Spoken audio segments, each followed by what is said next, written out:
Good morning, Silindelo. We understand that GBV activists are actually behind you there. They've arrived for sentencing proceedings for this case, which touched many in South Africa. What are they saying? Well, of course, we're going to see the pre-trial sentencing proceedings taking place this morning in the Johannesburg High Court. And this is for the first time where we're going to be seeing Ntuthuko Shoba, who was found guilty a few months ago for the murder of his pregnant girlfriend, Tshegofatso Pule. And like many South Africans, this murder, of course, was a shock. It came at the height of the COVID-19 pandemic, where Tshegofatso Pule's body was found hanging from a tree. She was 8 months pregnant, and it was a heinous crime. We saw the killer himself, Malepane, implicating Ntuthuko Shoba as the mastermind behind Pule's murder.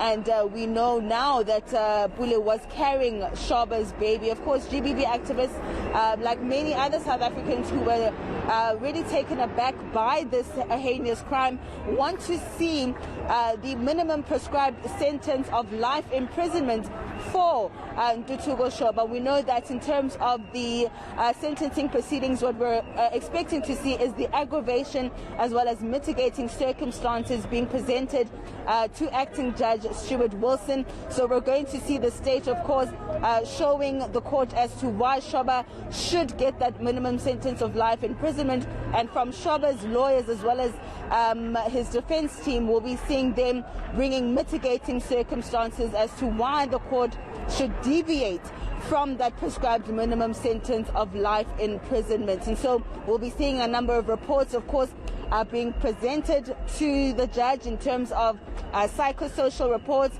possibly evidence being led by the Shoba's lawyers in terms of bringing family members towards the courts to show them as to why Shoba shouldn't get life imprisonment. But so far, as you can see behind us, we do have a number of activists that have come forward to support the Shoba family. In fact, I'm joined by one of the representatives from the GBV brigade. I'm just going to ask him to introduce himself to us.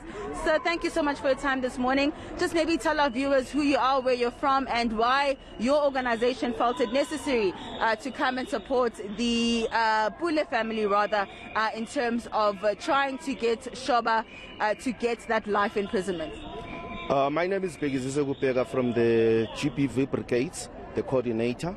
We are saying today, Shoba must rot in jail. We don't have time, we don't have space in our community for the people who are like Shoba, because he's a murderer. He is the mastermind. That is why Tshegofatso Pule is not alive today. Because of him, he must rot in jail. And really, we as South Africans, we must know, to all men who are killing, who are beating up women, who are raping children, this is not a banana republic. That's what they must know. Shoba must rot in jail. That's what we're expecting, a life sentence or even double life sentence for him, I think. All right, thank you so much.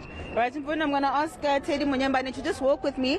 Just some of these proceedings of the GBV brigade coming out here to sing to the Pule family. We know that some of the family members will start arriving quite soon, but outside court we're seeing a very strong presence.